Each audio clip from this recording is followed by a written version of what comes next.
Just yesterday, I finished building the zoo, and now I want to continue working on the Lego city. So we've got the zoo, the Ninjago Mountain, and the campground. I want to make an addition to the campground / ocean just right over here. We're going to start building the massive hill that I've been wanting to construct for quite some time. And that hill is also going to be connected to the ocean, so it's going to help transform this whole corner of the Lego city. The hill is specifically going to be on two 48 by 48 plates right there. One already has a creek built onto it, and then three 16 by 32 base plates just right here. So the first thing I have to do is extract those, bring them to my desk, and start developing a plan. So my plan is to build this hill on one giant MILS plate. I think it's going to be the biggest MILS plate that this Lego city has ever seen. So I've been thinking about this project for quite some time, but I won't lie, I don't really have like a solid plan of how we're going to do this because it's sort of weird, right? This area is pressed up against the farm. This is like right up against those buildings. And this creek here that runs through the campground actually lines up with the ocean. But the hill has to come up this way and have sort of like a semi-flat top, and then cliff edges down this side, but this side actually has to like sort of taper upward until it's at cliff edge height. And then we've got that lighthouse over here, sort of a complicated landscaping build that will take a lot of parts and just sort of a lot of like trial and error to try and get it exactly how I want it to look. Build, destroy, repeat, right? The first thing I did was pretty much destroy the entire creek because it was too narrow.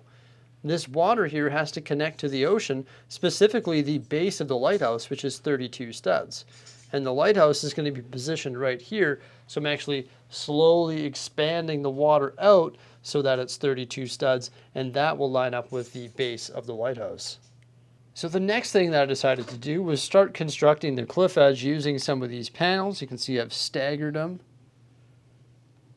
And then I've left a spot open right here because there's actually going to be a cave entrance, and inside here, at the peak of the hill, there's going to be a cave. And I hope to make it so we can remove the top panels so that we can look inside the cave. Here's the basic shape of the cave. Pretty well developed there. Now what I'm going to do is just continue building the edge of the rock. It's going to sort of taper off and transition into grass. And then the hill will be over here. And same on this side, it'll transition up and then eventually convert into rock. And then this is all going to be rock, and that will hopefully blend seamlessly with the ocean. So I blended all this in here just using 2x4 and 2x6 bricks. That's another way that you can create cliffs and stuff. I know I usually use these panels and then cover it in slopes. This is definitely a lot more part intensive, and you just need like some back supporting bricks, right? I should build them like this more often, to tell you the truth, because it is just better to use more parts, and you can probably make it look better and tailor it to look like the area. But I've actually managed to build some pretty cool cliff edges using those pre-molded pieces, such as this one right here in the Winter Village. And then in my opinion, the best looking one is the Ninjago Mountain, which is right back here. That is built using those elements, but then they're covered with a ridiculous amount of slope elements. So you can't even tell that they're the pre-made rock panels, can you? And that's actually its own structure. It's all Lego built. There's no platform underneath it. So it looks pretty good. And I've done the same thing over here, so you can see it transitions from the dark gray to the green, which will be grass.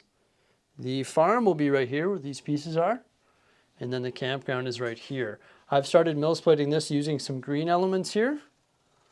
And I think I'm just going to work my way back and up toward the cliff edge. It's going to take a ridiculous amount of pieces. Not sure if I'm going to get it all done today because I'm building the life-size Captain America shield later on today in a members live stream. Hey, if you haven't checked out my membership tab, make sure you do so because you'll be able to join us monthly when we build cool things like this.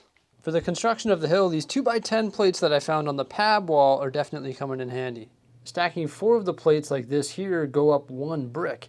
And then when you put a bunch of them together, you get a gradual slope that goes upward. And that's what it looks like so far. You can see the brickwork underneath, which of course supports the hill.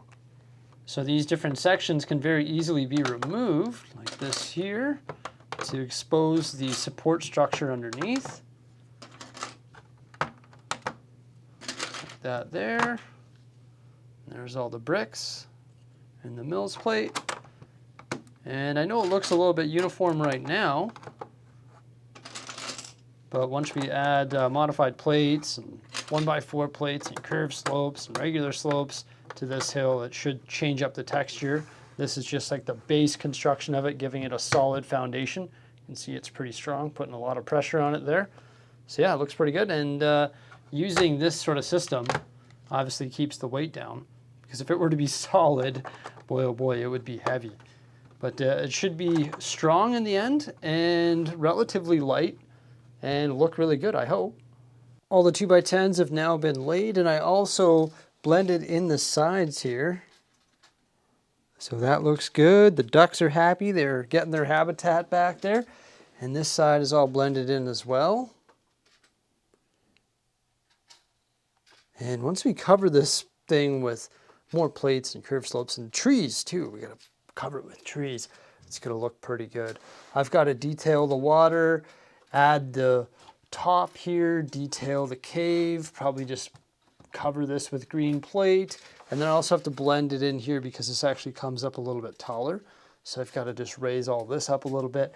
Before I get too far ahead of myself though, we better place this in the city and see if it fits in spot.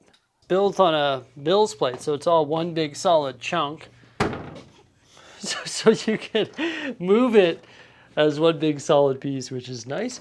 And I'm hoping that it's easy enough just to drop in spot here. Maybe I should have moved the Lego Ideas old fishing store as I moved the lighthouse out of the way, but that is what it is. There we go. Place it just like that there. And I think that looks pretty good. Yeah, awesome. So the creek just sort of widens, and then we'll meet the ocean over here. There'll be a cave entrance right there. And then the hill. So it's pretty cool how it makes the campground sort of in a valley and just sort of adds a little bit of elevation. Not too much, not mountain elevation, but I didn't want that to be, you know, too tall. Like I didn't want it to be too tall in the foreground just because it would take away the visibility of the campground, especially when you get some bigger trees and stuff on that hill. Let's place the lighthouse back and some water plates so we can better visualize what it's going to look like in this area.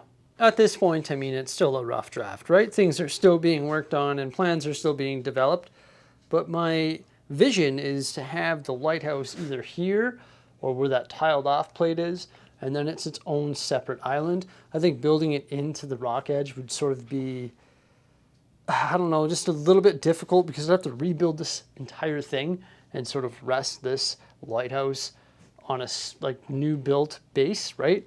It would no longer be the original set, which is, I don't know, sort of defeats the purpose of owning the set in my opinion. But this area right here, leading up to the cliff entrance, sorry, the cave entrance, is going to be all rugged style rocks like this here. So it's going to be like all rocky and rocky coming in there, and then you'll have the entrance to the cave, and the water will sort of flow through here and enter the ocean. There might have to be, actually there will be a little bit more blending here, because obviously we're going to blend this rock work just like I did with all of the other rock work throughout the city. Forgot to point out all the ones in the zoo, right? All that rock work as well. But yeah, there's going to be a lot of blending and different things that have to go into this area to make it all flow nicely. Included in that is the water detail. I am going to be removing all of this water detail, mixing these parts into the parts that I currently have in my inventory. That's a bunch of the 1x2 trans blue tiles and a bunch of the 1x1 trans dark blue cheese slopes. And then we're going to redo all of this water that starts way over here in front of Town Hall, goes underneath the Ferris wheel, is the beach, and then in this sort of ocean over here by the lighthouse, and then the creek running all the way to Ninjago. So I'm going to be redoing all of the water here, transitioning all the way over to there, because I think all of the water needs the underlying black plate, because it just adds so much more depth to the water and makes it look a lot better. So that's a huge project, and so is this hill, and so is the Captain America shield. I sort of don't want to transition onto building that now. I sort of want to just keep building the hill, but hey, I've already got the live stream slated, so that's all I'm going to be able to do today in regards to the hill. Let me know what you think of this hill that we're constructing by commenting below. Remember, like, subscribe, and stay tuned for some more great stuff. Thank you so much for coming on by. Farewell.